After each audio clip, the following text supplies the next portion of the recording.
Welcome back everyone. For today's video we are once again going to be continuing with our educational speedrun series. So without further ado, let's jump right into the action.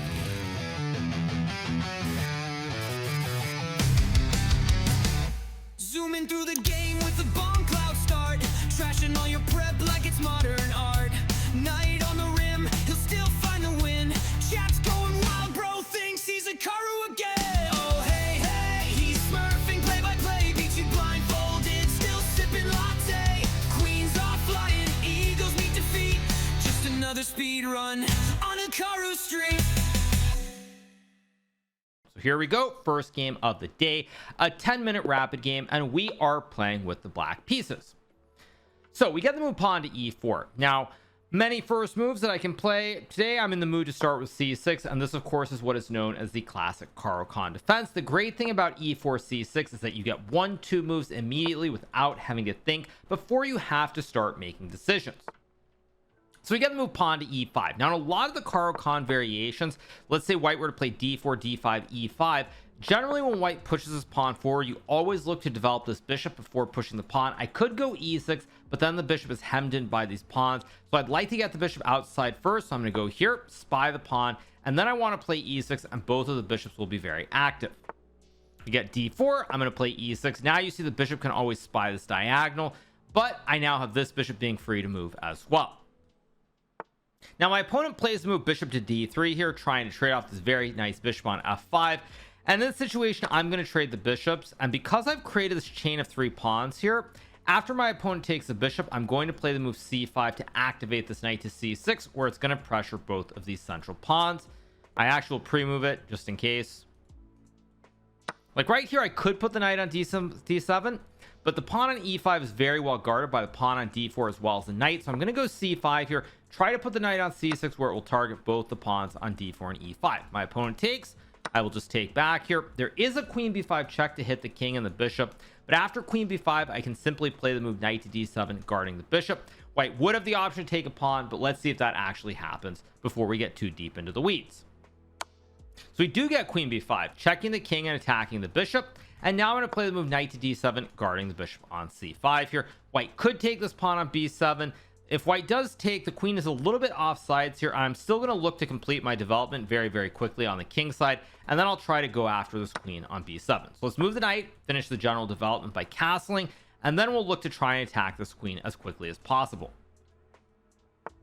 So my opponent plays the move bishop to g5. Now I have a couple of options here. I did mention how I want to finish the development, and I think there's no reason not to. Now I could play rook to b8, queen a6, and take this pawn on b2, but this is a beginner video. We're trying to keep it more educational, so I'm not going to look for the absolute best move. Once I find a theme, I'm going to follow it. And generally in the Caro Kann, you're always looking to develop the king side as quickly as possible, especially if you get this pawn structure, which I will explain afterwards as usual. But if you get the structure, you're always looking to get the knight out and castle very quickly.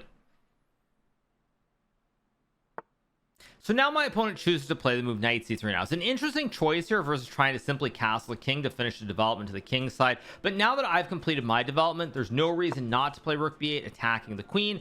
The queen can't capture the knight, can't capture the rook, and I'm looking to take these pawns on the second rank after queen to a6. So my opponent goes queen a6. Now I'm going to take the pawn on b2. I target the pawns on a2 and c2 here. I'm not really worried because I finished this development. So now it's a matter of how my opponent's going to guard these pawns. I think I can take this pawn. Why not? It's just a free pawn attacking the knight and the pawn at the same time here. Also, of course, there is a 90-degree right triangle. My opponent plays knight a4. Now this is a very good move, as there are some issues I might have to deal with now with the bishop, which does guard this knight on e7 as well as this pin. I'm going to go h6, try to force this bishop to do something before the knight and the bishop become a real issue here for me. Probably we will see bishop h4, but let's wait and see. Now currently I am up 1 pawn in this position. It should not be forgotten here that I did capture these pawns on b2 and c2, so it is important to note the material advantage I have. Now if I were to take this bishop on g5, the rook is going to hang. I don't really want to hang this rook, so I'm going to go rook c4 here. Bishop is still under attack, but now this knight on a4 is also under attack here. So I'm attacking both of these pieces at the same time. Let's see how my opponent tries to guard them. There is knight takes bishop or bishop takes knight, Both moves are playable here. I'm already starting to wrest away the advantage though, because since development is completed for both sides and we're in the middle game, I am simply up a pawn here. Now rook to c1 gives me carte blanche. I can take either the bishop or the knight. Now if I take the bishop here after knight takes pawn, there's a threat of a checkmate on h7, which could be a little bit scary here. So if I don't have to allow any checkmating threats, I see no reason I can't take this knight, because my knight guards the bishop, the queen guards the knight, and the bishop is still under attack here. So now I'm simply up one piece here. I have 2 knights and a bishop for a bishop and a knight. Just take the bishop, knight still guards the bishop, 2 extra pieces. Gonna be a very quick win here. My opponent basically has fallen apart in the middle game. It's worth noting that in a lot of these games now, I'm noticing the opponents will play the first 10 moves or so reasonably well, but then as soon as they don't have a clear-cut plan, they immediately start to blunder, go astray, and lose right away. And that's why I think it's important that you don't just focus on the opening phase. Sure, you want to get a position and play a game, but if you don't understand any of the ideas beyond the opening, more often than not, bad things are going to happen. So we get the move rook to c3. Now my opponent, I think, is trying to swing some pieces over to attack the king. I have this open file. There's no pawn in front, so I'm a little bit concerned about this. So I think the move that I'm going to play here is knight g6. And the reason I'm going to play this move is I put the knight here. It's in front of the king. The pawn guards the knight. And it's just a way of trying to cover up here so this king can't get easily attacked. I do have other ideas like taking the pawn on e5 potentially. But the main thing here is that since I have 2 extra pieces, the knight and the bishop, that I don't allow an attack. This just hangs a knight. I don't know if my opponent is just simply throwing pieces away or what's going on here. This went from a very interesting game to a game that's going to end very, very prematurely. Get a3. Okay, now I'm going to go knight to f4, line up the checkmate towards the pawn on g2, forking the queen, threatening the mate in 1 with the queen and the knight here. Okay, now I just take the pawn. That's just simply checkmate. Very, very strange game. Very strange game. So a couple of things that I want to point out. So first things first, with this Caro Kann system very specifically, is that when you play e4 c6 as black, your first move of c6 and d5, these 2 moves you'll play no matter what white does. White could play f4, white could go bishop c4, white could play knight to c3, white could play b3. Doesn't matter. You're going to play pawn to d5 no matter what. So I go d5 and now we get e5. Now this is going to transpose into what is known as the advanced Caro Kann. We have a very specific name for this with d4, d5, e5. The reason we call this the advanced Caro Kann is we end up with the structure where white pushes the pawns versus these 2 pawns. Very similar, by the way, to the French defense where we have e6, d4, d5, e5.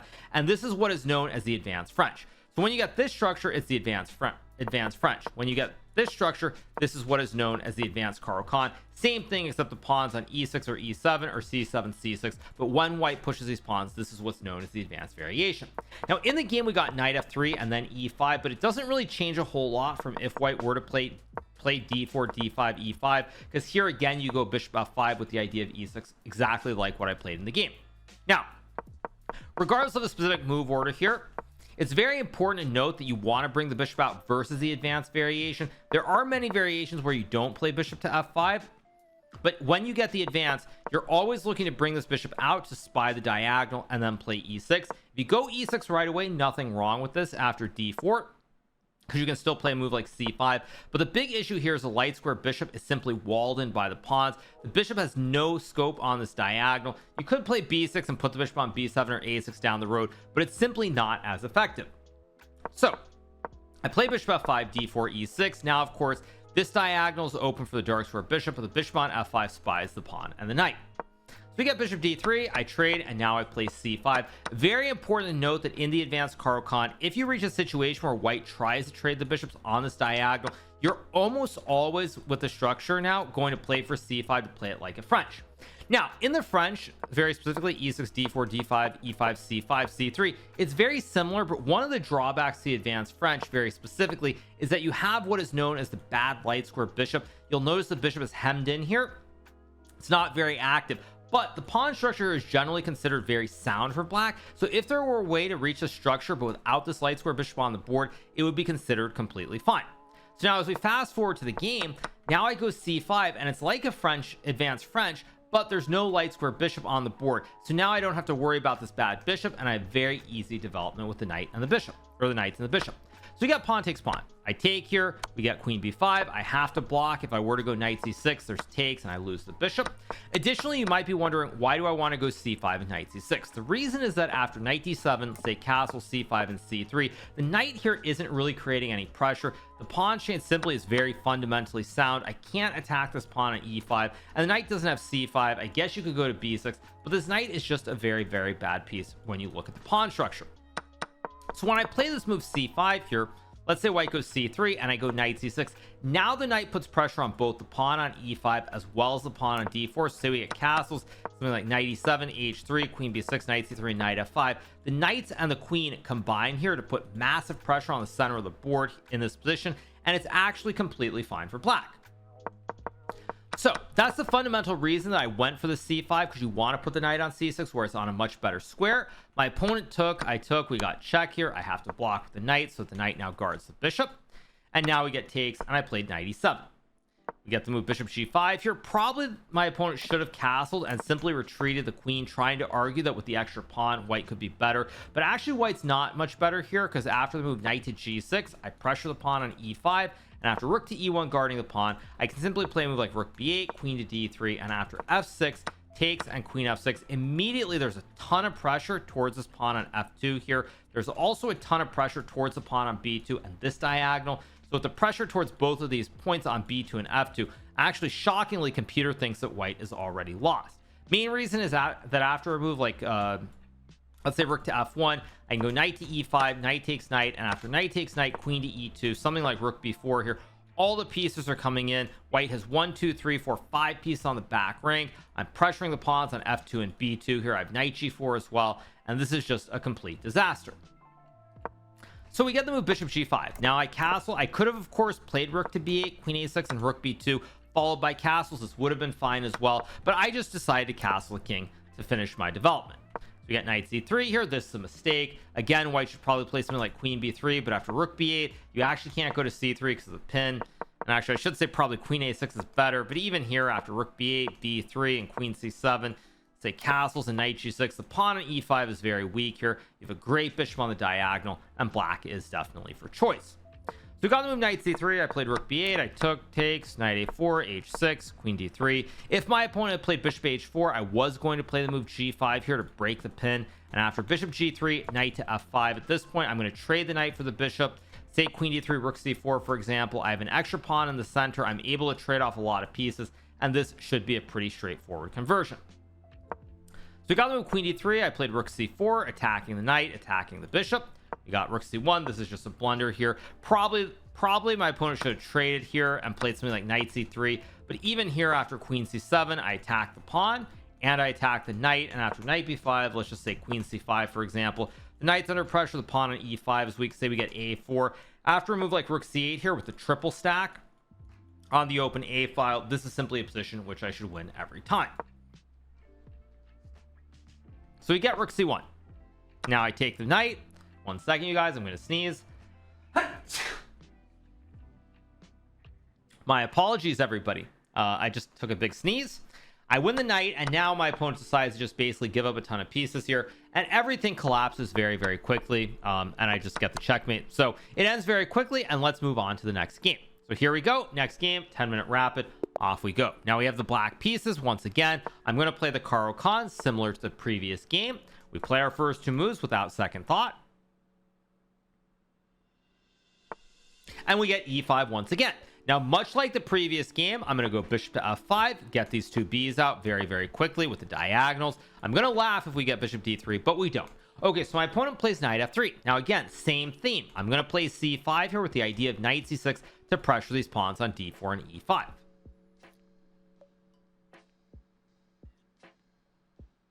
It's also worth noting that generally, if you get the structure with the 3 pawns from f7 to d5, you almost always are going to be looking to play c5 and knight c6. There will be situations where you go f6, but I would say at the beginner level specifically, if you get the structure of these 3 pawns versus these 2 pawns, you're always looking to go c5 and knight 6. Always looking for this idea. Okay, so we get bishop b5. I'm going to go knight c6 anyway. Why not? The pawn guards the knight.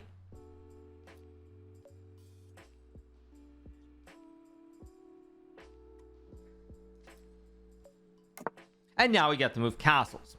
Now here I have to figure out how to develop my king side. The main reason I have to figure it out is that if I go bishop to e7, the knight can't go to f6. Normally you'd bring the bishop, knight, and castle. This pawn restricts the square, so I can't put the knight here without it being captured, meaning that if I go bishop e7, probably have to look to play knight h6 to castle. Looks a little bit awkward. It's not what I'm hoping for. If I go knight e7, there's pawn takes pawn. So I think the move that I'm going to play here is simply a6, attacking the bishop before I make a committal decision here. Also important to remember, one thing that I've mentioned a few times already in the recent videos is that here I'm basically like 1, 2, 3, 4 from castling the king to the king side, but the center of the board here is closed. So even though I'm a little bit slow in finishing the development, because the central files here are not open, it shouldn't be that big of a deal. Now my opponent attacks my queen. I'm going to actually offer the bishop trade, because if we get the trade, I take with the queen and I guard the pawn, and I might have to put the knight on h6, but here we get takes. I will take. And now once I go knight e7, I'm going to finish the development with castles. I have a pretty good pawn structure in the center. The center part of the board remains closed here, so I should have no worries. So we get knight to d4 here. I'm simply going to play the move knight to e7 so I can recapture with the knight. You get the move knight takes bishop. I take back with the knight. And now we play a middle game where material is even. I probably have a slightly better pawn structure here because this pawn on e5 is not supported. Normally what white would like is a chain of 4 pawns, 1, 2, 3, 4 to guard this pawn. There's no way to guard this pawn with a pawn on d4. So this pawn is a touch weak. So objectively, I should be a bit better. Now, an important thing with pawn structures is understanding where the open files, what are the advantages. Now, of course, I could castle here and finish the development, but I'm only one move away from doing it. Now you'll notice here that the pawn structure there is an imbalance. We have H pawns, we have G pawns, we have F pawns, E pawns, but the big difference here is that I have a D pawn versus the B pawn, and there is an open file here, and I'm going to claim it right away with rook to B8 because now the pawn on B2 is under attack, the knight on C3 is a little bit weak, and I can still always castle on the next turn.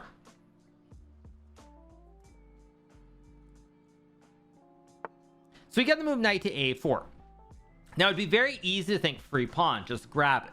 But if I were to grab this pawn on c2, suddenly white can play rook to c1, and this c file opens up. In fact, if takes rook c1, queen moves rook c6, suddenly the rooks will activate very, very quickly. So taking the pawn is in fact not a great move here, so I'm not going to do that. What I'm going to play in this position is I'm going to actually play the move.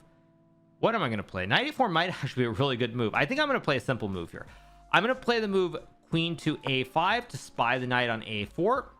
And I'm almost certainly going to castle my king on the next turn here, get the king out of the middle. Now I can start to activate the rooks. I also have an idea with c5, c4. h4 is a mistake, by the way, because I can go rook to b4. Suddenly there's this big threat from across the board here with the rook hitting the queen and the pawn.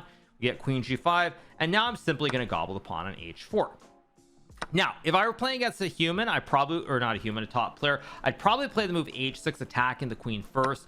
But at this level, it doesn't matter. It's a free pawn, and I'm simply going to grab it.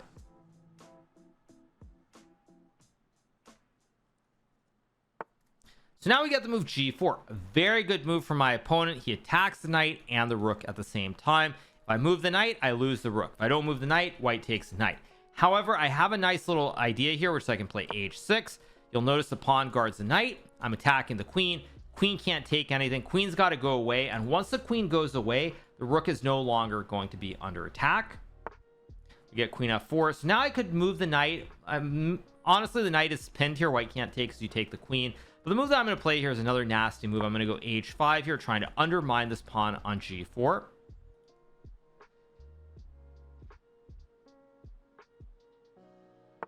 So we get f3. Now I'm going to take the pawn. My opponent's going to recapture. I'm going to go knight h6 here. And now white has no way to actually guard this pawn on g4. If you push the pawn, you lose the queen. And with the two pieces attacking this, I'm going to win this pawn no matter what.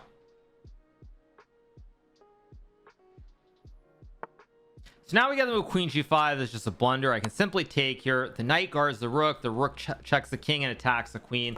Simply going to win the game. My opponent decides to resign immediately. Now, the opening very, very similar to the previous game. We got this Caro Kann. I got the bishop out. I played e6 and c5 here. This version is a little bit different because with the knight on c3, white can't build the chain. Normally what white wants to do in the advance is normally you get a position like this. After bishop f5, white oftentimes will play something like knight f3, e6, and c3 to reinforce this chain of pawns here in the center of the board. Whereas in the game, once we get the move knight c3, after we get knight c3, I should say, and we get this position. You'll notice that white doesn't have the ability to play c3 to create the big chain of the pawns here. So now we end up in this situation where I'm able to force white to break up the pawn chain in a couple of turns. Worth noting that probably the best way for a human to play here would be to take on c5, and after takes, play something like bishop d3 takes and something like cd3, trying to create this big white center again with d4 and the pawns guarding each other. Probably the best way to play it, in case you're wondering, from the white side. Instead, we got bishop b5, I block, a6 takes, bishop g5, bishop e7 here. Important to note, by the way, that it's very tough to finish a development, because if I go bishop e7, let's just say h3, knight h6, at some point after takes, and queen d2, there's some pressure towards this pawn on h6. There's still a pesky pin as well. It's a little bit hard to play here, so I'm not a huge fan of this position, and that's why I have to actually figure out how to finish my development. Now again, I am behind white as castle, but you'll notice that the center of the board is so closed here that even though I haven't developed these 4 pieces, the rook, the knight, the bishop, and the king here, it's very hard for white to take advantage because of the closed nature of the position. So I went here, my opponent traded, slight mistake to trade, because now I actually get very harmonious moves like knight e7 and castles, which I do play, and now I go rook b8, a very thematic move here. Again, big difference here when you have slight imbalance in the pawn structures. You definitely want to look for the open files where there's play. Like, let's just say my opponent puts the rook on d1. The reason black is better here is that there is not enough play on the d file. These 2 pawns on c6 and e6, they guard this pawn on d5. So even though there's half open file, there aren't really many threats. Whereas when I go rook b8, you'll notice that I have threats on the c file and the b file due to both the queen and the rook. This is a very thematic type of pawn structure that you will get very often in the French or the Caro Kann, so you should be aware of these ideas. Got knight a4, I castle, and this blunders rook b4. I mean, it's already here, it's tough to play for white because I do want to go rook b4 and maybe c5, c4 sample line, and say white goes like h3. I can play rook to b4, queen to e2, and now I've got rook to e4, winning this pawn on e5 here. If white goes queen f3, same thing, just rook e4 because the e1 square is covered, and I win material and probably the game as well. Say white plays something like rook e1, rook b4, and f4 to try and protect this pawn at e5. Now I can go c5 and c4, and the big issue is that I'm going to be opening up the c file. This knight on a4 is very weak here, and it's a much better position to play. Now, it's not winning or anything, and obviously I can't explain this all the way out, but this is a position that's very good for black. So we got h4, I played rook b4, takes. This already kind of just collapses immediately with the weak pawn. Get queen g5, and that's all she wrote. Okay, so let's go one more. Let's see if we get the black piece for a third time. We do, and we're gonna get a third, and our third and final game, we are going to get another Caro Kann where we get to play c6 and d5. So this video is all about the advanced Caro Kann. We play c6, d5, bishop f5, we go e6, all very, very standard. We get knight c3, and now I'm gonna play the move c5. Now my opponent's moving very quickly here. We got bishop d3, I'm gonna trade, go knight c6 to pressure both these pawns here with the knight and the pawn. And let's see what my opponent chooses to do. Now the structure is of course very similar to the classic French defense, but the main difference, as I mentioned earlier, is that there's no light square bishop here. So the pawn structure is very fundamentally sound. Now I do believe that if I take the pawn, takes, this should be a free pawn, I believe, unless I'm missing something. It looks like a free pawn here. Let's just grab it. If white checks, I can block. My pawn structure is very consolidated, but there is one important point here, which is that you'll notice that the e file is open here. So I probably can't explain this because we're going to get a queen trade, but this is a situation where my lack of development could be a big problem due to the open nature of the e file and potentially the d file as well. I'm simply going to take with the knight, I guess, or do I take with the king? I guess I'll take with the king, and the reason is if I take with the knight, I'm worried about some knight b5 idea to go for some forks here. This is a big fork idea. So I take with the king, retreat the knight. Now the pawns are in the center of the board, this chain of 3, and white should not be able to create any threats because we're in a middle game. I'm more than happy to trade. I've got the extra pawn here. I've got the big center. So with the extra pawn here, the goal is simply finish the development, bring the bishop, the knight, and the rook in the game, and all roads should lead to Rome. Now we get b4, which is a very peculiar move because objectively it's a very bad move because I can take the pawn. I guess I'll take it anyway. It's a move I don't have to play, honestly. I could just go bishop d6 and argue the extra pawn will be good enough, but the reason I'm taking this pawn is that it's 2 pawns, and secondly because I can play this move bishop d6. Now it's very important to note that by grabbing the second pawn, I have opened up this b file for the rooks to become super active. So ordinarily it's probably not the best move, but I'm going to diffuse the situation very easily by going bishop d6, offering the trade of the bishops here. And now when my opponent plays rook b1, I can simply develop this knight to f6, and after rook b7, I go knight to d7 here. The pawn on f7 is guarded, and now I'm immediately going to play rook b8 and fight for the b file. I'm simply up 2 pawns here in the center, and white doesn't have enough firepower. Good move. I'm going to play rook to b8 here, trading off the rooks. We get the trade. I have too many pawns here. I simply have 7 pawns versus 5. I'm up 2 pawns in an end game, and now the main point is just start pushing this p here, bring the knight into the game, maybe knight b4 to hit the pawns. Let's go knight b4, attacking the 2 pawns.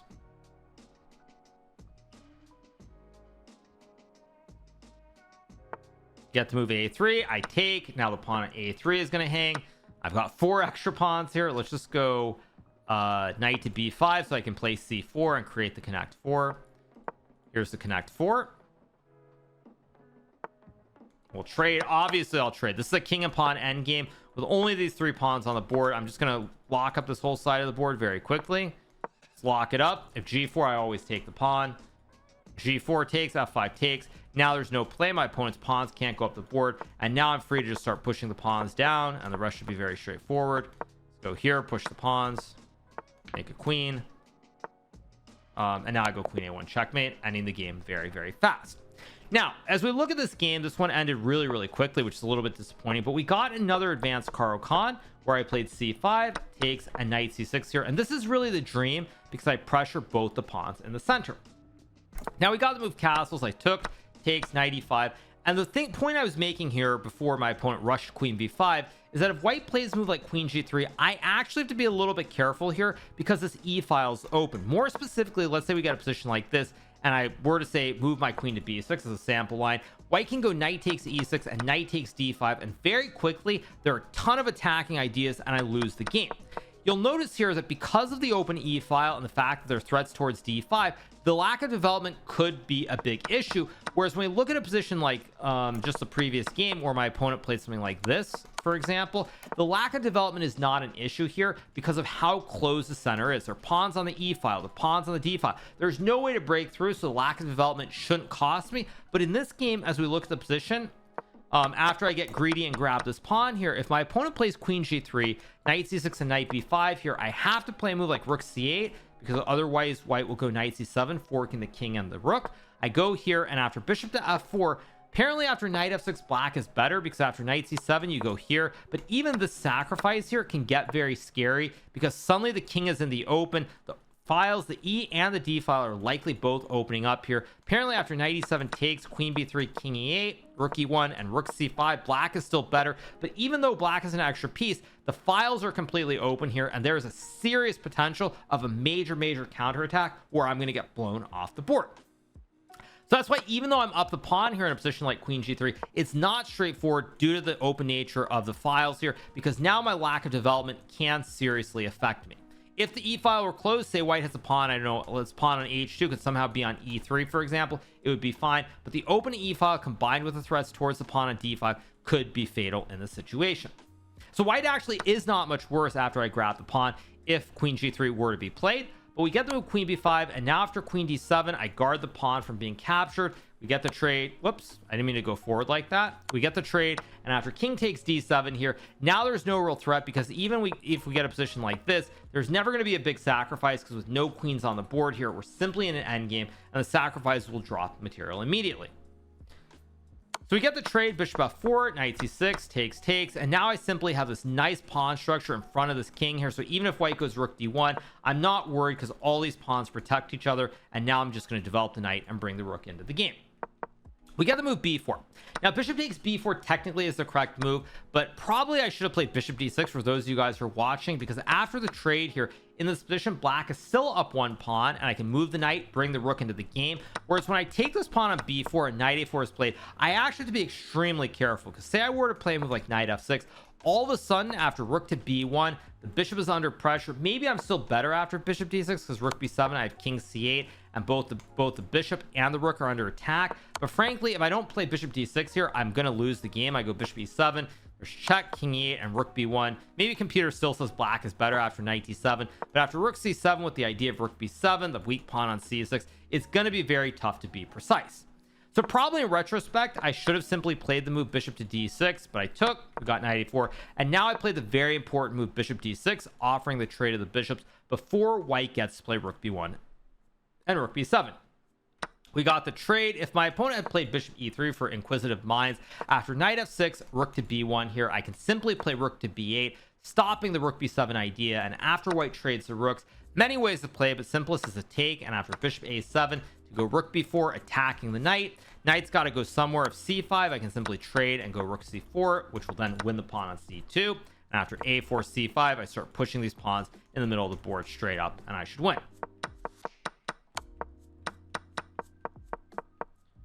So my opponent trades the bishops here. I take, we get rook b1, knight f6, rook b7. Good move, trying to attack the pawns. But now after the move knight d7, white is simply out of firepower here. You have the knight on the rim, which can't join the attack. And after rook b1, rook b8, I'm simply going to force the trade of the rooks on the b file. My opponent trades. At this point, it's basically over. I take, now I'm up 4 pawns. The rest, of course, very straightforward here. Of course, I trade the knights. Now just fix the pawns everywhere, start pushing the pawns. Not really necessary, by the way, to fix the pawns, but the reason I did that is that if you're a beginner here and you can fix a structure like this, it'll be very easy to see when your opponent plays a move like g4, for example, because there's only one option here. It's not to say that you can really blunder this position, but if your opponent gets the pawns a little bit further up the board, you never know what could happen where you become afraid, you see some kind of weird pawn break and something bad happens. So in this position, it simply makes more sense just to fix the structure, because after h5, h6, there's only one pawn push. These pawns cannot move forward, and if white goes g4, you simply take the pawn. So sometimes you might want to do that if you're up a pawn or two, just to have peace of mind where your opponent can't do anything on the other side of the board. So that's what I did here, and then I just push the pawns, and it's just very straightforward, and we get the checkmate and win the game. So we got 3 more wins. Very educationally, we got 3 wins in the exact same opening and effectively the same variation, which is the advanced Caro Kann. So hopefully you guys, if you're out there and you're a big fan of the Caro Kann and you have some issues with the advanced, you learned something today about the pawn structure and the piece development very specifically. If you didn't, I still hope you enjoyed this video and it was entertaining nonetheless. But on that note, that's going to do it for another edition of our educational speedrun series. If you're not already subscribed to the channel, make sure that you smash that subscribe button below, and we will be back with more great educational speedrun videos in the very near future. Hope you guys enjoyed it, and I'll see you very soon. Bye.